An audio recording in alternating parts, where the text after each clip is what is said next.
예, 오늘 여호수아 23장에 있는 말씀은 여호수아가 마지막으로 하나님 앞에 이제 삶을 마감하기 전에 유언과 같은 겉면의 사랑의 말씀이라고 할 수가 있습니다.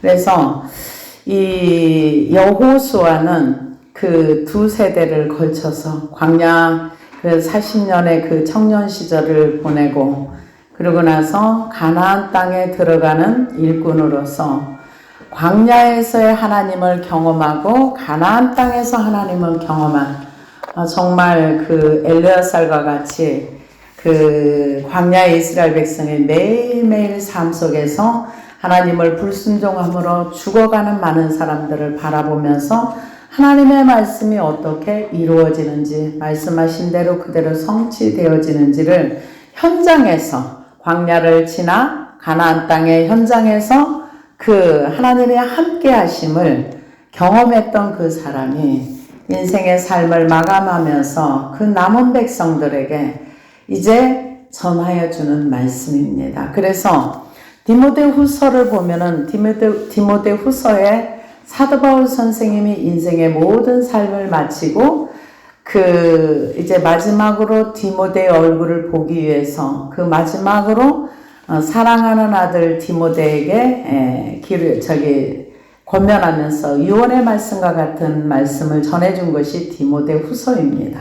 그런데 여호수아도 하나님 앞에서 살았던 모든 삶을 마감하면서 이제 남은 백성들에게 다 불러 모아가지고 이제 유언을 하는 그런 말씀이라고 마지막 말씀이라고 할 수 있겠죠. 그래서 이 정말 광야 세대를 지나서 가나안 땅에 들어왔던 이 세대들 20세 이하로 있었던 19살, 18, 17 청년 어린 시절을 광야에서 태어나서 그곳에서 자기 부모 세대가 하나님의 말씀을 거역하면서 죽었던 그 현장을 목격했던 그 청년 세대가 가나안 땅에 들어가서 여호수아와 함께 정복 전쟁을 하고 그들이 살아있는 동안에 전에 22장의 말씀도 그 어떤 그 조금 잘못된 일을 했을 때 쫓아가서 죄에 대해 하나님을 경험한 사람들은 죄에 굉장히 민감합니다.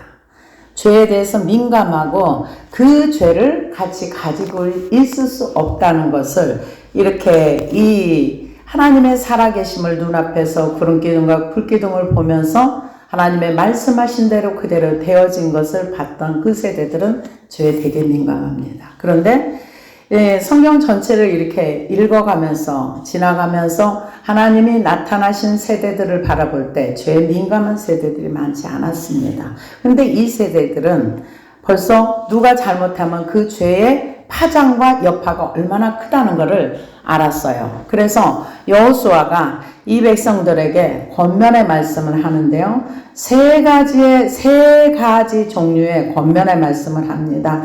1절에서 8절까지 첫 번째 권면의 말씀은 하나님을 가까이 해라. 너희가 지금 있는 것은 하나님의 은혜로 여기까지 왔다. 그것을 얘기하고요. 두 번째 9절에서 13절까지의 말씀은 스스로 조심하고 남아있는 백성들과 가까이 해서 그들을 배우지 말라. 더불어 혼인하지 말라.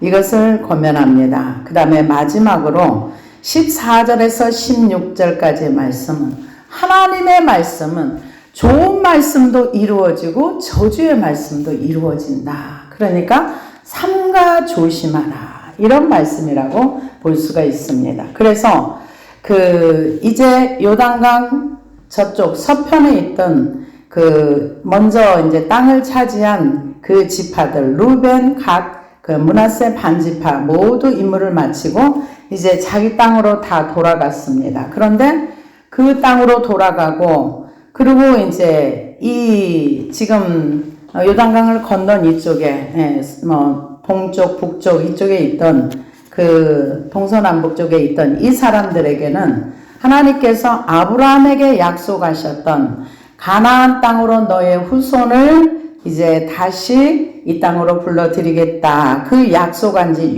650년이 지나서 성취되었습니다. 그러니까 하나님의 말씀은 몇백 년이 지나는 게 중요하지 않아요. 하나님은 하나님의 선하신 뜻을 이루어 가십니다. 그래서 이제 정복 그 시간이 지나가고 가나안 땅을 정복한 지 약 한 20년 정도 흐른 후에 이제 여호수아가 그 약 나이가 90세 정도 되었을 때 그가 지금 그 땅에서 있었습니다. 그리고 여호수아가 몇 살에 죽었냐? 110세에 죽었습니다. 그래서 여호수아는 그 대표들을 불러 모아놓고서 이제 얘기를 하는 내용이 그 이제 23장의 내용이고요.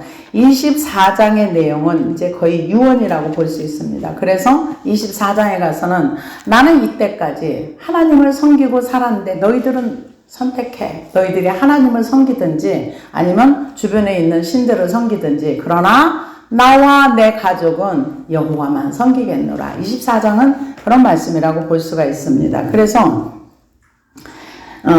이 여호수아가 지금 하는 얘기는 너희가 가나안 땅을 차지한 건 하나님의 은혜였다.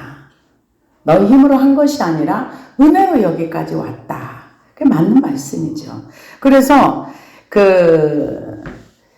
이 여호수아서의 이 내용을 이렇게 쭉 1절에서 16절까지 읽어보면은 우리가 이 땅에서 돈을 벌려고 애쓰고 이 땅에서 뭔가 노력을 해서 애쓰는 거 필요합니다. 그러나 그거보다 더 중요한 거는 하나님을 가까이 하고 하나님을 친근히 하고 하나님을 사랑할 때 내가 땅의 것을 얻으려고 몸부림치는 그 노력만큼 하나님을 향해서 노력한다면 하나님이 그 이상의 것을 채워준다는 거.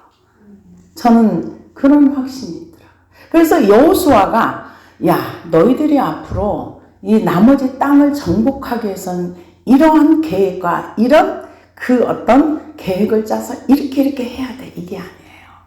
너희가 하나님을 지금까지 은혜로 여기까지 왔는데 나머지의 삶도 하나님을 가까이 하고 친근히 하고 또 친근히 해서 하나님이 함께 하면 너희가 이 땅을 나머지 땅을 다 정복하고도 남어. 그것을 얘기합니다. 그래서 우리는 세상에 내가 원하는 일은 누가 하라고 하지 않는데 내가 좋아하는 일은 정말로 열심히 합니다. 시간만 있으면은 찾아보고 뭐 하고 그러는데 하나님에 대해서는 도대체가 관심이 안 가는 거예요. 하나님에 대해서는 알려고 하지도 않고 시간 됐네. 일주일에 왜 이렇게 빨리 와. 맨날 예배 드리는 것 같고 맨날 뭔가 의무와 책임을 해야 될 것 같은 그래서 교회 안 나오면 안 될 것 같고 이런 분들도 이 땅에 많습니다. 그런데 하나님께서 여호수아를 통해서 얘기합니다. 여호와께서 주위의 모든 원수들로부터 이스라엘을 쉬게 하신 지 오랜 후에 그러니까 정복전쟁이 끝난 오랜 후에 여호수아가 나이 많아 늙은지라 여호수아가 온 이스라엘 곧 그들의 장로들과 수령들과 재판장들과 관리들을 불러다가 그들에게 이르되 나는 나이가 많아 늙었도다. 누구를 불러왔느냐?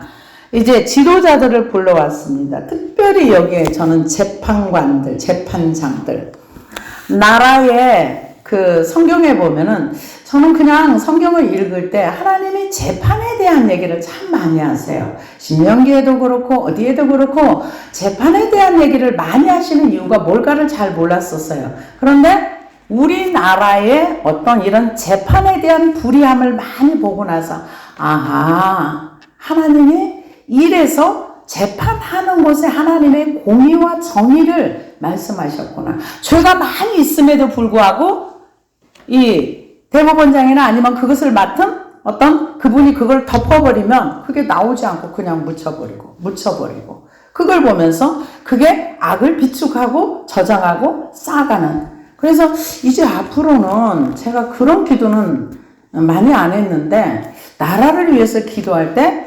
재판과 이런 곳에 하나님의 공의와 정의가 이렇게 세워질 수 있는 기도를 해야 되겠다. 제가 이 생각을 했습니다. 그래서 여기에 지금 다른 데서는 리더자들만 불렀어요. 근데 여기에서는 지금 장로들과 수령들과 재판장들과 관리들을 불렀어요. 지도자들을 다 부른 거예요. 관리하고 우리나라로 말하면 도지사, 군수, 뭐 시장 뭐 이런 사람 대법원 뭐 판사 검사 이런 다 불렀다는 거죠. 그래서 그들에게 얘기합니다. 난 나이가 많아 늙었도다. 너희 하나님 여호와께서 너희를 위하여 이 모든 나라에 행하신 일을 너희가 다 보았거니와 너희 하나님 여호와 그는 너희를 위하여 싸우시는 이시니라. 보라 내가 요단에서부터 해지는 쪽 대까지 남아있는 나라들과 이미 멸한 모든 나라를 내가 너희를 위하여 제비 뽑아 너희의 지파에게 기업이 되게 하였느니라. 이 얘기는 이미 이분들이 다 경험한 얘기입니다. 제비 뽑아서 나누어 줬고 그려오라고 했고 다 했습니다. 그러면서 너희 하나님 여호와가 그가 너희 앞에서 그들을 쫓아내신 내사 너희의 목전에서 그들을 떠나게 하시니 너희 하나님 여호와께서 너희에게 말씀하신 대로 너희가 그 땅을 차지할 것이라. 하나님께서 지금까지 했던 것처럼 나머지 아직 점령하지 못한 부분이 있는데 그 부분도 다 하게 하실 거야. 지금 그것을 얘기합니다. 그러면서 그러므로 너희는 크게 힘써 모세의 율법책에 기록된 것을 다 지켜 행하라. 그것을 떠나 우로나 좌로나 치우치지 말라. 하나님이 여호수아를 처음에 불러 세우시면서 율법책에 하나님의 말씀을 가지고 좌로나 우로나 치우치지 말고 오직 그 율법을 즐거워하여 그 율법을 묵상하라. 시편에 있는 말씀과 같은 말씀은 좌로나 우로나. 그러니까 우리나라도 보면은 좌쪽에 사람들이 있고 우쪽에 사람들이 있어요. 근데 가만히 있으면 우리나라는 다 좌로 흘러가게 되어 있어요. 그래서 좌로나 우로나 치우치지 말고 어느 쪽도 좌쪽에 있는 쪽에도 치우치지 말고 우쪽에도 치우치지 말고 오직 하나님의 말씀을 중심으로 해서 살아라. 그러면서 크게 힘써 어느 쪽으로 이렇게 치우치지 말고 하나님의 말씀을 따라가라는 겁니다. 그래서 너희 중에 남아있는 이 민족들 중에 들어가지 말라. 그 민족 중에 들어가지 말라. 그들과 이제 혼인하고 같이 섞여서 살지 말라는 거예요. 죄와 섞여서 살지 말라. 그런 얘기라고 봐야 되겠죠. 왜? 그들은 진멸의 대상이지 너희가 그들의 문화를 배우고 문화를 경험하고 그 문화 속에 섞여 들어가지 말아라. 왜? 그 문화는 진멸된 문화니까. 지금 그것을 얘기합니다. 그래서 이 민족들 중에 들어가지 말라. 그들의 신들의 이름을 부르지 말라. 그것들을 가리켜 맹세하지 말라. 또 그것들을 섬겨서 그것들에게 절하지 말라. 절하지 말라는 것이 섬기지도 말고 그 우상을 높이지도 말고 전혀 아무것도 하지 말라는 겁니다. 그래서 이 우상 숭배를 굉장히 엄격하게 금했습니다. 그러면서 8절에 오직 너희 하나님 여호와께 가까이 하기를 오늘같이 행한 것 같이 하라. 가까이 하라. 이거는 친근히 하다. 이런 뜻인데요. 가까이 하다, 친근히 하다. 이건 다바크라는 단어인데 바짝 달라붙어 떨어지지 않다는 뜻입니다. 그래서 이거는 생사결단을 하고 절대로 하나님께서 떨어지지 말고 가까이 와서 그분께 딱 붙어 있어라. 그렇게 얘기를 하고 있습니다. 근데 어떻게 해야 되느냐? 오늘 지금까지 했던 것처럼 해. 새로운 거 하려고 하지 말고 너희들이 지금까지 살아왔던 것처럼 살아. 그 얘기예요. 새로운 걸 뭔가를 배워가지고 하나님을 섬기려고 하지 말고 지금까지 살아왔던 방식, 가나안 땅을 진멸하고 가나안 땅을 이렇게 점령하면서 지금 하나님의 말씀에 순종했던 그대로 살아. 지금 그 얘기예요. 새로운 거 지금 너희들이 진멸하지 않은 이방인들 그들을 풍속을 배우고 그들을 가까이 하지 말고 죄를 가까이 하지 말고 하나님을 가까이 해서 하나님을 친근히 하고 하나님 오늘까지 행한 것 같이 하라. 지금 내가 하나님을 잘 섬기고 있다면 그대로 해야 되고 잘못 섬기고 있다면 내가 사랑하던 거, 내가 가까이 하는 거, 내가 친근히 하는 것을 버리고 대신 하나님 쪽으로 바꿔라. 그 얘기입니다. 그러면서 이는 여호와께서 강대한 나라들을 너희 앞에서 쫓아내셨으므로 오늘까지 너희에게 맞선 자가 하나도 없었느니라. 너희 중 한 사람이 1000명을 쫓으리니 이는 너희의 하나님 여호와 그가 너희에게 말씀하신 것 같이 너희를 위하여 싸우시리라. 한 사람이 1000명 숫자, 실제로 그랬습니다. 신명기 32장 30절에 보니까 그들의 반석이 그들을 팔지 아니하였고 여호와께서 그들을 내주지 아니하셨더라면 어찌 하나가 1000을 쫓으며 둘이 만을 도망하게 하였으리요. 그 예언대로 이 신명기 32장 30절의 예언대로 가나안 땅에 정말 한 사람이 1000을 쫓고 한 사람이 만을 쫓을 만큼 그 숫자에 상관없이 무조건 가면 이겼어요. 근데 이게 실제로 사사기에 가면 그 역사가, 근데 이거는 조건이 붙어요. 한 사람이 1000을 쫓고 만을 쫓는 건 하나님의 사람일 때 가능한 거예요. 내가 하나님과 상관없을 때 하나님 나하고 아무 상관이 없습니다. 사사기 7장에서 보면은 여룻바알이라 하는 기드온과 그를 따르는 모든 백성이 일찍 일어나 하룻생 곁에 진을 쳤고 미디안의 진영은 그들의 북쪽이요 모레산 앞 골짜기에 있었더라. 여호와께서 기드온에게 이르시되 너를 따르는 백성이 너무 많은즉 내가 그들의 손에 미디안 사람을 넘겨주지 아니하리니 이는 이스라엘이 나를 거스려 스스로 자랑하기를 내 손이 나를 구원하였다 할까 함이니라. 이때 온 사람이 약 3만 명입니다. 3만 명에서 다 돌려보냅니다. 무섭고 두려운 사람 다 가라. 그러니까 10,000명이 남습니다. 10,000명을 또 훈련을 합니다. 그 중에서 300명을 선택이 되어집니다. 그러면서 그 300명을 가지고 모래알 같지만은 수십만의 대군을 담을, 이거는 한 명이 10,000명 이상을 쫓았다고 봐야 되겠죠. 근데 이 조건은 항상 하나님의 세계는 하나님을 신뢰하고 하나님의 말씀을 순종하는 사람에게만 해당되는 거예요.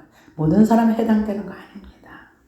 그래서 이 3절에 보니까 이제 너는 백성의 귀에 외쳐 이르길 누구든지 두려워 떠는 자는 길르앗산을 떠나 돌아가라 하라 하시니 이에 돌아간 백성이 22,000명이요 남은 자가 10,000명이었더라.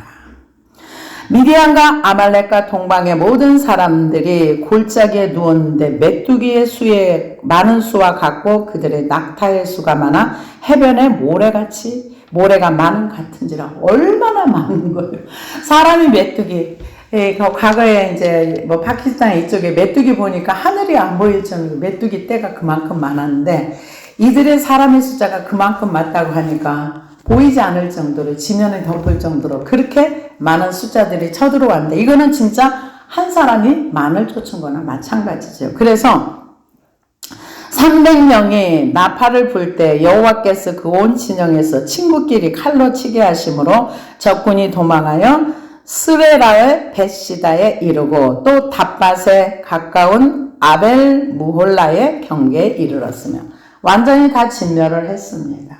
그래서 그 사무엘상에 똑같아요. 사무엘상에서도 이스라엘 백성들이 하나님 블레셋 사람들이 두려워서 이제 쳐들어오니까 굴과 이런저런 곳에 수풀에 다 숨었습니다. 그랬는데 그 요나단이 사무엘상 14장 6절에서 20절에 요나단이 자기의 무기를 든 소년에게 이르되 우리가 이 할례 받지 않은 자들에게도 건너가자. 여호와께서 우리를 위하여 일하실까 하노라. 여호와의 구원은 사람의 많고 적음에 달리지 아니하였느니라. 사울과 그와 함께한 모든 백성이 모여 전장에 가서 본즉 블레셋 사람들이 각각 칼로 자기의 동무들을 치므로 크게 혼란하더라. 하나님이 하시는 방법은 자기끼리 싸우게 하시는 거예요. 자기네끼리 싸우면 여기 하나님의 역사가 있구나 이렇게 바라보시면 됩니다. 그래서 하나님께서 이 한 사람이 1000명을 쫓고 한 사람이 10,000명을 쫓는 걸 예언했는데 그 예언이 이루어졌어요. 그때 당시에도 이루어졌지만 그 후세대에. 근데 하나님의 역사는 항상 얘기를 하지만 그분을 신뢰하는 사람, 그분과 친밀한 관계 속에 있는 사람, 그 사람들을 통해서 역사하시는 겁니다. 내가 하나님을 구하지도 않고 찾지도 않는데 하나님이 나를 위해서 뭔가 떡상하게 뭘 차려놓고 그러지 않으십니다. 그래서 여기에서 말씀하신 것 같이 너희를 위하여 싸우심이라. 그러므로 스스로 조심하여 너희 하나님 여호와를 사랑하라. 스스로 조심하라는 거죠. 하나님을 섬기는 일은 너가 하나님을 사랑해야 돼 하는 것이 아니라 내 스스로 하나님을 멀리하는 것을 스스로 버리고 스스로 하나님을 향하여 나아가라는 거예요. 그래서 신명기 4장 9절에서 10절을 보니까 오직 너는 스스로 상가며 내 마음을 힘써 지키라. 그리하여 내가 눈으로 본 그 일을 잊어버리지 말라. 내가 생존하는 날 동안에 그 일들을 내 마음에서 떠나지 않도록 조심하라. 너는 그 일들을 내 아들들과 내 손자들에게 알게 하라. 내가 뭔가 하나님을 경험한 그 얘기를 가만히 있지 말고 주변 사람들에게 얘기하고 자녀들에게 얘기하고 하나님이 이렇게 일하셨어. 이걸 주변 사람에 계속 얘기하고 너도 잊어버리지 말고 네 마음에 네 생각에 가지고 있어라. 근데 우리 얼마나 잘 잊어버려요. 저도 과거를 이렇게 돌이켜보면 하나님이 그때마다 이렇게 인도하시고 하셨는데 맨날 다 잊어먹어요. 그리고 맨날 어려운 일을 겪으면 처음 겪는 일처럼 당황하고 또 헤매고 그러다 옛날에 하나님이 이렇게 하셨지 이러고서는 정신 차릴 때가 있어요. 근데 하나님께서 이미 신명기에 말씀을 해 놓으셨습니다. 그래서 내가 호렙산에서 내 하나님 여호와 앞에 섰던 날에 여호와께서 내게 이르시기를 나에게 백성을 모으라. 내가 그들에게 내 말을 들려주어 그들이 세상에 사는 날 동안 나를 경외함을 배우게 하며 그 자녀에게 가르치게 하리라 하시매 그러나 내가 거기서 내 하나님 여호와를 찾게 되리니 만일 마음을 다하고 뜻을 다하여 그를 찾으면 만나리라. 구약이나 신약이나 똑같아요. 하나님을 만나고 하나님을 찾을 때에는 마음을 다하고 뜻을 다하고 성품을 다해 찾고 찾아야 만나는 거지 가만히 있는데 나 여기 있다 이렇게 안 하신다는 거죠. 투자하라는 겁니다. 시간을 투자하고 마음을 투자하고 나의 모든 것을 들여서 하나님을 찾고 찾아라. 그런데 여기다 굉장히 강력한 말을 하신 분이 계세요. 누구냐? 바울 선생님은 고린도전서 16장 21절에서 22절에 보니까 바울은 친필로 너희에게 문안하느니 만일 누구든지 주를 사랑하지 아니하면 저주를 받을지어다. 굉장히 강력한 말씀을 했죠. 사랑하지 않으면 저주를 받아라. 그리고 고린도 성도들한테 그리고 내가 친필로 너희들한테 말하는 니들 만약에 하나님 사랑하지 않으면 너희들 저주받아. 받을지어다 이랬어요. 그러면서 주여 오늘 주여 오시옵소서. 이 바울 선생님도 하나님 사랑하는 것이 이 세상을 이기는 비결이라는 걸 알았던 겁니다. 우리가 사랑이 두 가지로 나뉘어지지 않아요. 뭔가 한 가지를 사랑하면 거기에 푹 빠져요. 하나님을 사랑하면 세상을 사랑할 여유가 없어요. 왜? 하나님을 사랑하기도 바빠요. 네, 그래서 처음에 한번 제가 들었던 얘기 중에 어떤 한의사 선생님이 그런 얘기를 하시더라고요.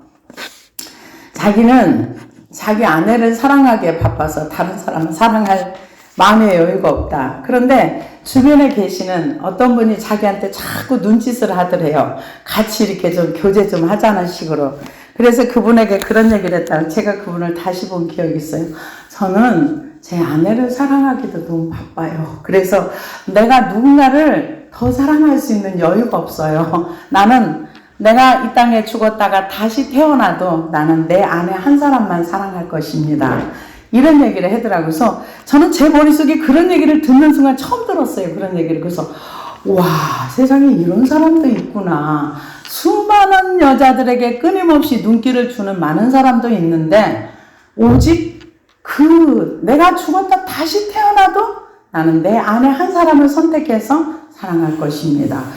정말 어떤 분일까 되게 궁금하더라고요. 그런 경험이 있는데 이 하나님께서도 스스로 조심해서 너의 하나님 여호와만 사랑하라. 너희가 만일 돌아서서 너희 중에 남아있는 이 민족들을 가까이하며 더불어 혼인하며 서로 왕래하면 아까도 그들과 가까이 하지 말라 그랬는데 여기는 대보하여 얘기입니다. 다시 돌아가서 하나님을 배교하지 말라. 그 배교의 첫걸음이 뭐냐? 배교의 첫걸음이 그들과 가까이 하는 거예요. 죄와 가까이 하는 거. 그들의 문화를, 세상 문화를 배우고, 그러면은 우리는 문화 속에 들어가지도 말며 그거를 뭐 듣지도 말고 보지도 말란 얘기인가? 그래서 그거는 이제 보고서 어떤 시각과 어떤 관점으로 보느냐가 중요하겠죠. 그래서 요즘 우리나라에 뭐 오징어 게임이라고 해서 전 세계적으로 어마무시한 한국을 알리는 뭐가 됐다 이런 얘기 하는데 전 그거 안 봤어요. 근데 그거를 본 사람들이 이렇게 논평하고 이 시각에서 논평하고 저렇게 말하고 보니까 안 봐도 그 내용이 뭔가 하는 걸 알겠더라고요. 근데 성경에서는 뭐라 그러느냐? 가까이 하여 혼인하며 서로 왕래하면 확실히 알라. 너희 하나님 여호와께서 이 민족들을 너희 목전에서 다시는 쫓아내지 아니하리라. 그러니까 너가 하나님을 섬기는 데서 이렇게 돌이켜서 하나님 사랑하는 거 조금 하고 또 세상을 사랑하게 되면 너희들이 망하는 길로 간다. 지금 그것을 얘기합니다. 경고를 하는 것입니다. 그래서 하나님의 말씀은 축복만 얘기하지 않았어요. 성경에서는 신명기 30장에 보면 15절에 보면 너희 앞에 화와 복이 같이 있다. 너희가 생명을 선택할 것인가? 너희가 저주를 선택할 것인가? 그거는 선택이다. 그렇게 얘기를 했습니다. 그래서 사람들이 착각하는 게 뭐냐면은 구원도 선택하는 줄 알아요. 구원은 선택하는 것이 아닙니다. 그분이 우리에게 은혜를 주실 때에만 구원의 은혜에 이르는 것입니다. 구원은 우리의 선택이 아닙니다. 구원은 우리가 받은 은혜를 감사하고 그분의 말씀에 순종하면서 따라가는 것이 반응하는 거지. 우리가 구원을 선택하지는 않습니다. 그런데 구원받은 백성에게 말하는 거예요. 구원받은 백성에게 너희가 나를 사랑하고 나를 따라오든지 너희가 세상을 사랑하고 세상을 따라가면 너희는 망해. 지금 이 얘기는 지금 그 가나안 기업을 받은 사람에게 하는 얘기예요. 확실히 알라. 너희 하나님 여호와께서 이 민족들을 너희 목전에 다시는 쫓아내지 아니하시리니. 지금 땅을 많이 정복하고 기업을 많이 받았어요. 그런데 앞으로 더 차지할 땅이 많은데 이만큼이면 됐어. 난 여기에서 이만큼만 할래. 그리고 너희가 지금 남아있는 가나안 족속들과 친근히 하고 그들의 문화를 배우고 그들과 혼인하고 그들과 함께 하면은 너희 망할 줄 알아. 그 얘기예요. 우리는 섰다고 생각하면은 넘어질 수 있습니다. 그래서 사사기 2장 3절에서 7절 쭉 보니까 그러므로 내가 또 말하기를 내가 그들을 너희 앞에서 쫓아내지 아니하리니 그들이 너희 옆구리의 가시가 될 것이며 그들의 신들이 너희에게 올무가 되리라 하였노라. 백성이 여호수아가 사는 날 동안과 여호수아 뒤에 생존한 장로들 곧 여호와께서 이스라엘을 위하여 행하신 모든 큰 일을 본 자들이 사는 날 동안에 여호와를 섬겼더라. 그들이 어디로 가든지 여호와의 손이 그들에게 재앙을 내리시니 곧 여호와께서 말씀하신 것과 같고 여호와께서 그들에게 맹세하신 것과 같아서 그들의 괴로움이 심하였더라. 그 사사가 죽은 후에 그들이 돌이켜 그들의 조상들보다 더욱 타락하여 다른 신들을 따라 섬기며 그들에게 절하고 그들의 행위와 패역한 길을 그치지 아니하였으므로 여호와께서 이스라엘에게 진노하여 이르시되 이 백성이 내가 그들의 조상에게 명령한 언약을 어기고 나의 목소리를 순종하지 아니하였은즉 나도 여호수아가 죽을 때 남겨둔 이방 민족들을 다시는 그들 앞에서 하나도 쫓아내지 아니하리니. 여호수아와 여호수아의 그 백성들이 사는 날 동안에 그 장로들이 그 사람들이 사는 날 동안에는 그들이 하나님을 잘 섬겼어요. 근데 거기 뭐가 문제가 있어요? 다음 세대들에게 여호와의 그 행하신 일을 알려주지 않았던 거예요. 여러분 자신만 예수 믿고 끝나면 안 돼요. 나의 후세대들, 내 주변에 있는 사람들에게 하나님의 복음을 전해서 하나님이 어떤 분이라는 걸 알려줘야 됩니다. 그리고 같이 경험하고 하나님을 소개해야 되는 거예요. 근데 여호수아가 사는 날 동안에, 그 장로들이 사는 날 동안에는 그들이 하나님을 잘 섬겼어요. 근데 그게 끊어진 거예요. 그 다음 때에서 끊어졌어요. 그러니까 하나님께서 뭐라고 얘기합니까? 이제 내가 너네들 여호수아가 사는 날 동안에 점령한 땅 그 외의 거는 안 추천해 줄 거야. 우리는 하나님 앞에 우리가 행한 만큼 받습니다. 그래서 나중에 안 쫓아내 주는 거로 끝나는 것이 아니라 그들이 어디로 가든지 여호와의 손이 그들에게 재앙을 내리시니 곧 여호와의 말씀하신 것과 같고, 하나님을 떠나면 떠난 걸로 끝나는 것이 아니라 하나님의 손이 그들을 따라다니면서 망하게 해요. 왜 그럴까요? 돌아오라고. 그러면은 하나님은 사람들을 때리기만 하는가? 아니요. 하나님이 때리는 것이 아니라 그들의 죄의 결과가 재앙으로 온다는 겁니다. 하나님이 매를 쳐가지고 이게 아니라 이 탕자가 아버지 집을 떠나서 아버지로부터 받은 그 돈을 다 썼을 때 완전히 그지가 되는 것처럼 하나님을 떠나가면 당장은 아니지만 나중에 자기 스스로 자기 살아온 삶의 결과로 망하는 길로 간다, 그 얘기예요. 그래서 얘기합니다. 확실히 알라. 너희 하나님 여호와께서 이 민족들을 너희 목전에서 다시는 쫓아내지 아니하시니 그들이 너희에게 올무가 되며 덫이 되며 너희 옆구리에 채찍이 되며 너희 눈에 가시가 되어 너희가 마침내 너희의 하나님 여호와께서 너희에게 주신 이 아름다운 땅에서 멸하시리라. 이게 사사기 2장에 그대로 나온 내용입니다. 여호수아가 했던 말이 그냥 실제가 돼서 이루어졌습니다. 왜? 그 세대의 장로들이 다 죽고 어른들이 다 죽은 다음에 하나님을 섬기지 않았어요. 그러고서는 우상을 섬기고 그 주변에 있는 사람들과 혼인하고 하지 말라고 한 짓을 계속했어요. 그러니까 이제 하나님 대신 주변 나라들이 쳐들어와서 수탈하고 약탈하고 빼앗아 가니까 그때 막 부르짖어요. 도와주세요. 그러면 하나님이 사사를 세워서 20년, 어느 때는 30년, 어느 때는 몇 년 하다가 그 사사 죽으면 다시 또 돌아가요. 어디로? 우상을 숭배하던 데로 다시 돌아가요. 그게 반복되는 게 400년 이상 사사들의 세대입니다. 그래서 지금 하나님 말씀하신 대로 여호수아가 말씀하신 대로 그대로 됩니다. 그러면서 14절에 보라 나는 오늘 온 세상에 가는 길로 가려니와 너희 하나님 여호와께서는 너희에게 대하여 말씀하신 모든 선한 말씀이 하나도 틀리지 아니하고 다 너희에게 응하여 그 중에 하나도 어김이 없음을 너희 모든 사람은 마음과 뜻으로 아는 바니 너희 하나님 여호와께서 너희에게 말씀하신 모든 선한 말씀이 너희에게 임한 것 같이 여호와께서 모든 불길한 말씀도 너희에게 임하게 하사 너희의 하나님 여호와께서 너희에게 주신 이 아름다운 땅에서 너희를 멸절하기까지 하실 것이라. 경험에 의한 겁니다.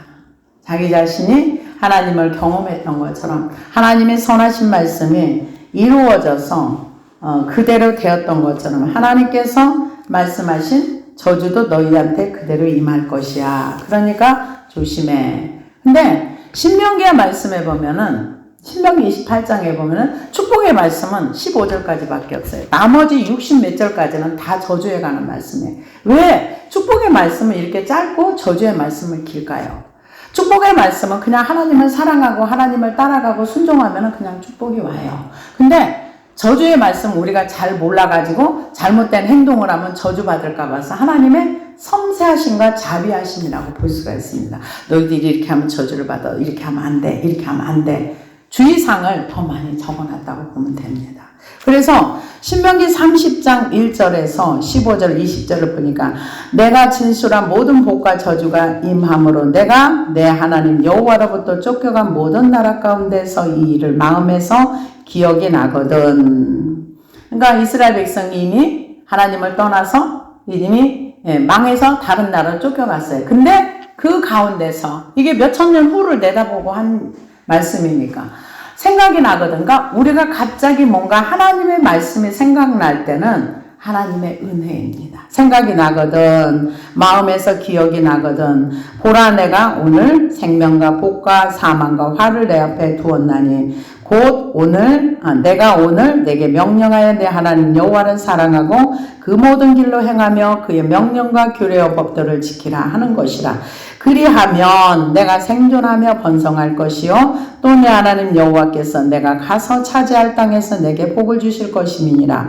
그러나 만일 마음을 돌이켜 듣지 아니하고 유혹을 받아 다른 신들에게 절하고 그를 섬기면 내가 오늘 너희에게 선언하노니 너희가 반드시 망할 것이라. 너희가 요단을 건너가서 차지할 땅에서 너희의 날이 길지 못할 것이니라. 내가 오늘 하늘과 땅을 불러 너희에게 증거를 삼노니 내가 생명과 사망과 복과 저주를 내 앞에 두었은즉 너와 내 자손이 살기 위하여 생명을 택하고 내 하나님 여호와를 사랑하고 그의 말씀에 청종하며 또 그를 의지하라. 그는 내 생명이시요 내 장수이시니 여호와께서 내 조상 아브라함과 이삭과 야곱에게 주시리라고 맹세하신 땅에 내가 거주하리라. 신명기의 말씀은 이 세대들에게 하나님께서 모세를 통해서 말씀을 주셔서 그대로 반복한 말씀이라고 한다면 지금 여호수아가 이 말씀을 하는 것은 물론 신명기의 말씀을 인용해서 한 말씀입니다. 그러나 자기의 삶의 결과를 보고 나니까 진짜 하나님 말씀 진짜야. 내가 살아보니까 정말 하나님의 말씀은 살아있어.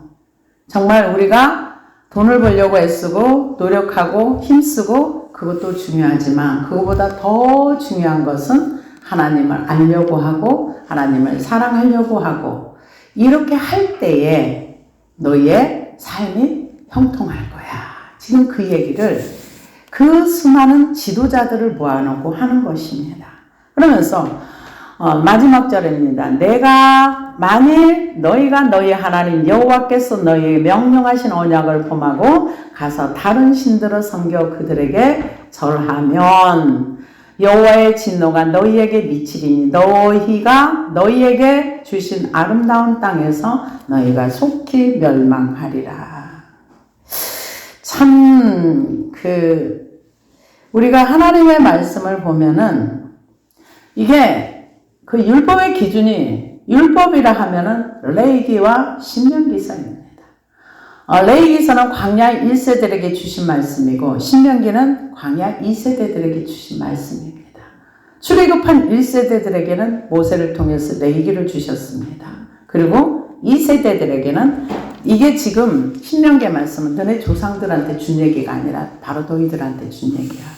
그러면서 그들에게 얘기를 합니다. 그래서 하나님께서 이 여호수아를 통해서 하시고 싶은 얘기는 딱 한 가지예요. 하나님을 사랑해. 지금까지 너희가 하나님 말씀을 잘 따라왔어. 앞으로도 계속 그렇게 해.